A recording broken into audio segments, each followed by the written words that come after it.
So there's one more very important capability that we've introduced in this latest release.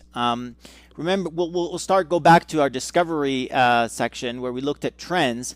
And remember, trends can identify things that are changing, that are heating up or cooling off, whether they're categories or terms and phrases. But we also have this area called themes.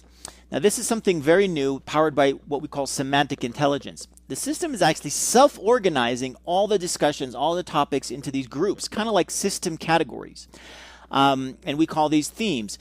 Now, as you can see, this is not just things that are heating up or cooling off, but even something that might be lurking, and for example, making a payment. There's discussions about customers calling in trying to make a payment, and that may not be increasing or decreasing, but as we can see, the volume, it's a significant volume. It's about 8% of the total call volume. Average duration is over 12 minutes. A lot of these have significant silence, about 25% overall silence time.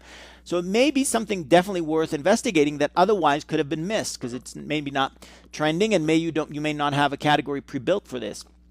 Now, this is really important because it also eliminates the bias. When manually analysts are building categories, they're inherently adding their own bias, their own perspective. They pick their own terms. This is done automatically.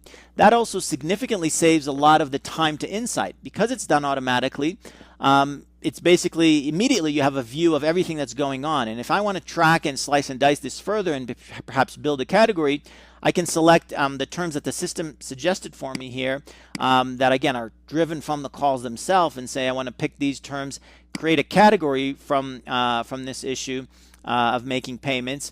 I go into our category builder page. I can decide what the impact of each call in this category is and set up, give it a name, and obviously expand the category with additional suggested terms powered by our semantic intelligence.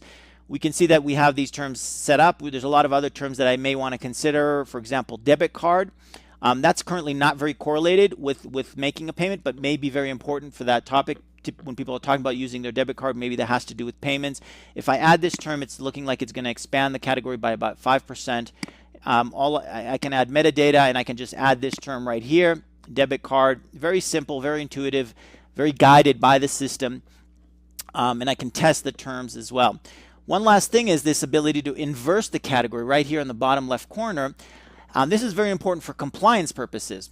In this case, if there is potentially a statement or a compliance statement that you would have to read out, that the agent has to read out in these kinds of calls, of payment calls, I could then inverse the category and find calls that are missing that compliance statement. So they're basically creating a potential risk, a compliance risk, a regulatory risk. And rather than looking for calls that include certain words, I can look for calls that are missing certain words. And that's been a very useful capability for compliance and script adherence. So thank you. With that, we'll end this last scenario.